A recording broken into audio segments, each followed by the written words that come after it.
സൗമറംബ 5-ാം ദിനം.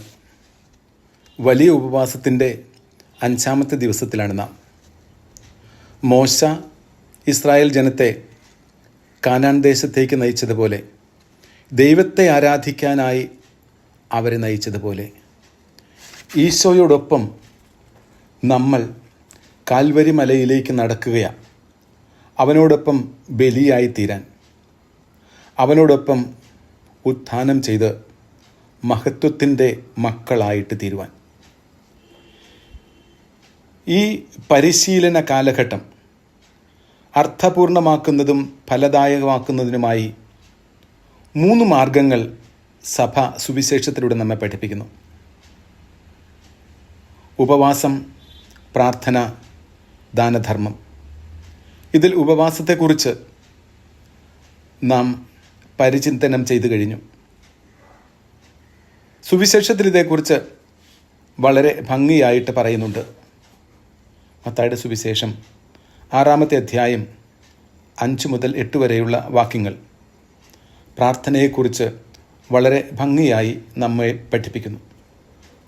നോമ്പ് കാലം കൂടുതൽ പ്രാർത്ഥിക്കാൻ, നിരന്തരം പ്രാർത്ഥിക്കാൻ, പ്രാർത്ഥനയിലായിരിക്കാൻ, ജീവിതം മുഴുവനും പ്രാർത്ഥനയാക്കാൻ നമുക്ക് സാധിച്ചാൽ അതൊരു അനുഗ്രഹമാകും. നമ്മുടെ ശ്വാസോച്ഛ്വാസം പോലെ ഈശോ എന്ന നാമം ഉച്ചരിച്ച് അവനിലുള്ള വിശ്വാസം ആഴപ്പെട്ട് അവനിൽ നമ്മെ തപിപ്പിക്കുമ്പോൾ നാം നമ്മെ തന്നെ രൂപാന്തരപ്പെടുത്തുകയാണ് ചെയ്യുക. പ്രാർത്ഥനയിലൂടെ നമ്മിലൊരു രൂപാന്തരീകരണം ഉണ്ടാകണം. പ്രാർത്ഥന ഉപവസിക്കലാണ്. കർത്താവിനോടൊപ്പം അടുത്തിരിക്കുന്ന കാലമാണ്. പ്രാർത്ഥന ഹൃദയം കർത്താവിങ്കിലേക്ക് ഉയർത്തുന്നതാണ്. ഹൃദയം ദൈവവിചാരം കൊണ്ട് നിറയ്ക്കുന്നതാണ് പ്രാർത്ഥന. നിശബ്ദതയിൽ കർത്താവിനെ കാണാൻ ശ്രമിക്കുന്നതാണ് പ്രാർത്ഥന. ഏകാന്തതയിലെ വ്യക്തിപരമായ പ്രാർത്ഥനയെക്കുറിച്ച് കർത്താവ് തൻ്റെ ജീവിതം കൊണ്ട് നമ്മെ പഠിപ്പിക്കുന്നുണ്ടല്ലോ. വാതായനങ്ങൾ അടച്ച് മുറിയിലിരുന്ന് പ്രാർത്ഥിക്കുക എന്നതുകൊണ്ട് മനസ്സിലാക്കേണ്ടത് ഹൃദയ നിശബ്ദതയെക്കുറിച്ചാണ്. എത്രമാത്രം ശബ്ദ കോലാഹലങ്ങൾക്കിടയിലും ഹൃദയം നമുക്ക് നിശബ്ദമാക്കാം. നേരെ മറിച്ചും സംഭവിക്കാം. ഹൃദയത്തിൽ കർത്താവിന് അർഹമായ സ്ഥാനം നൽകി അവനെ ഓർമ്മിക്കുന്ന കാലമാണ്, സമയമാണ് പ്രാർത്ഥന. വിശുദ്ധ ബെനഡിക്റ്റ് നമ്മെ ഓർമ്മിപ്പിക്കുന്നു, ഹൃദയം നിശബ്ദമായി കാത്തുസൂക്ഷിച്ചില്ലെങ്കിൽ വാചിക പ്രാർത്ഥന പോലും അധരവ്യായാമമായി തീരാം. നോമ്പിൽ ഹൃദയപരിശുദ്ധിയിൽ, ഹൃദയ നിശബ്ദതയിൽ ആയിരിക്കാൻ നമുക്ക് പ്രാർത്ഥിക്കാം. സുറിയാനി സഭാപിതാക്കന്മാരിൽ ഒരാളായ നിനിവയിലെ ഇസാക്ക് നമ്മെ ഓർമ്മിപ്പിക്കുന്നു, ഹൃദയപരിശുദ്ധിയും ഹൃദയ നിശബ്ദതയുമാണ് പ്രാർത്ഥന.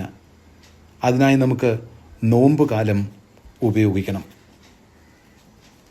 ഈ നോമ്പിൽ നമ്മുടെ പ്രാർത്ഥനകളിൽ നാം സത്യമായും നിരവധി കാര്യങ്ങൾ കർത്താവിൻ്റെ മുമ്പിൽ നിരത്തി വയ്ക്കാറുണ്ട്. അവൻ്റെ നാമത്തിൽ എന്ത് ചോദിച്ചാലും നമുക്ക് ലഭിക്കും എന്നുള്ളതൊരു സത്യമാണ്. എന്നാൽ ആദ്യമായി നാം ആഗ്രഹിക്കേണ്ടത് ഈശോ ആരാണ് എന്ന നമ്മുടെ ആഗ്രഹത്തിന് ഉത്തരം ലഭിക്കണം എന്നതാണ്.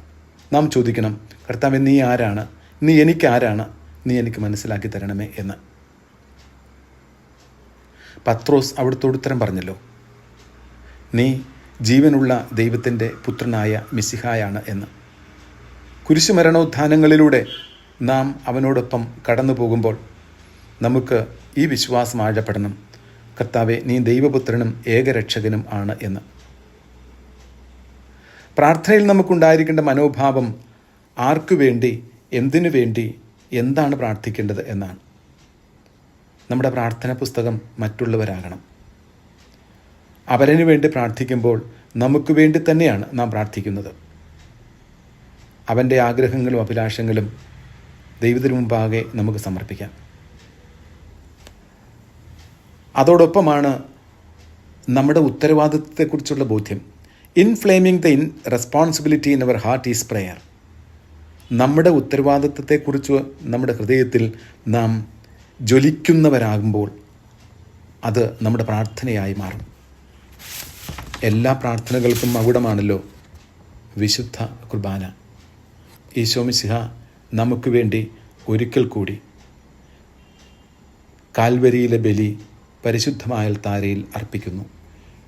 അവിടുന്ന് രക്തരഹിതമായി അവിടെ ബലി അർപ്പിക്കുമ്പോൾ നമ്മൾ അവിടുത്തോടൊപ്പം ബലി വസ്തുക്കളായിട്ട് തീരുന്നു. സജീവമായ നമ്മുടെ സാന്നിധ്യവും അവിടുത്തോടൊപ്പമായിരിക്കുവാനുള്ള ആഗ്രഹവും അവിടുത്തോടൊപ്പമായിരുന്നുകൊണ്ട് അർപ്പിക്കുമ്പോഴും അത് ഫലദായകമാകും. അതുകൊണ്ട് സഭ ഇങ്ങനെ പഠിപ്പിക്കുന്നു: അനുതാപത്തോടും വിശുദ്ധിയോടും സമാധാനം നിറഞ്ഞ ഹൃദയത്തോടും കൂടി ആദരപൂർവം നിന്ന് കണ്ണുകൾ താഴ്ത്തി വിചാരങ്ങൾ സ്വർഗത്തിലേക്ക് ഉയർത്തി നിശബ്ദരായി ഏകാഗ്രതയോടും ഭക്തിയോടും കൂടെ ഹൃദയത്തിൽ പ്രാർത്ഥിച്ചുകൊണ്ട് ബലിയർപ്പിക്കാം. രണ്ടാമത്തേത് നമ്മുടെ യാമപ്രാർത്ഥനകളാണ്. വിശുദ്ധ കുർബാനയുടെ ചൈതന്യം ദിവസം മുഴുവൻ ഹൃദയത്തിൽ കെട്ടി നിർത്തുന്നതിനും അതനുസരിച്ച് ജീവിക്കുന്നതിനുള്ള മാർഗമാണ് യാമപ്രാർത്ഥന. ഒരു കുർബാനയ്ക്ക് ശേഷം അടുത്ത കുർബാനയ്ക്ക് ഒരുങ്ങാൻ നമ്മെ സഹായിക്കുന്നത് യാമപ്രാർത്ഥനയാണ്. സായം സന്ധ്യയിൽ പ്രാർത്ഥിച്ച് ആ ദിവസം ആരംഭിക്കുന്നു. രാത്രിയിൽ പ്രാർത്ഥിച്ച് കർത്താവിൽ നാം സുരക്ഷിതരാകുന്നു. രാവിലെ പ്രപഞ്ചത്തോടും പ്രപഞ്ച വസ്തുക്കളോടും ഒരുമിച്ച് സ്തുതിച്ച് ആരാധിച്ചുകൊണ്ട് നാം പ്രാർത്ഥിക്കുകയും യാമങ്ങളെ ദിവസത്തെ മുഴുവനായി നാം വിശുദ്ധീകരിക്കുകയും ചെയ്യുന്നു. അതോടൊപ്പമാണ് നമ്മുടെ അനുദിന ജീവിതത്തിലെ മറ്റു പ്രാർത്ഥനകൾ. മനുഷ്യാവതാര രഹസ്യം ഏറ്റുപറയുന്ന ത്രികാലജപം, ക്രിസ്തു സംഭവം അനുകരിച്ച് സമർപ്പിക്കുന്ന ജപമാല പ്രാർത്ഥന, പരമപരിശുദ്ധ ത്രിത്വത്തെ ഓർത്തുകൊണ്ട് നമ്മെ തന്നെ വിശുദ്ധീകരിക്കുന്ന ത്രിത്വസ്തുതി എന്ന പ്രാർത്ഥന, ദൈവത്തിൻ്റെ പിതൃത്വവും നമുക്ക് പരസ്പരമുള്ള സാഹോദര്യവും ഏറ്റുപറയുന്ന സ്വർഗസ്ഥനായ പിതാവേ എന്ന പ്രാർത്ഥന. ഇത് നമ്മുടെ ജീവിതത്തെ നോമ്പുകാലത്ത് കൂടുതൽ വിശുദ്ധമാക്കും എന്ന് ഓർക്കണം. കർത്താവ് നമ്മോട് പ്രാർത്ഥനയെക്കുറിച്ച് നിരവധി കാര്യങ്ങൾ പറഞ്ഞിട്ടുണ്ട്. എങ്കിലും 2 കാര്യങ്ങൾ മനസ്സിലാക്കുക. സമൂഹ പ്രാർത്ഥനയെ കർത്താവ് നിഷേധിക്കുന്നില്ല.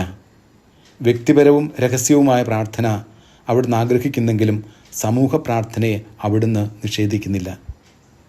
എന്നാൽ അവിടെ പാലിക്കേണ്ട മിതത്വത്തെക്കുറിച്ചാണ് കർത്താവ് പറയുക. കൂടുതൽ സമയം പൊതുപ്രാർത്ഥനകളിലും തക്ക സമയം കണ്ടെത്തി നിശബ്ദമായ അവിടുത്തെ സന്നിധിയിലും ആയിരിക്കാനും കർത്താവ് നമ്മെ ഓർമ്മിപ്പിക്കുന്നു.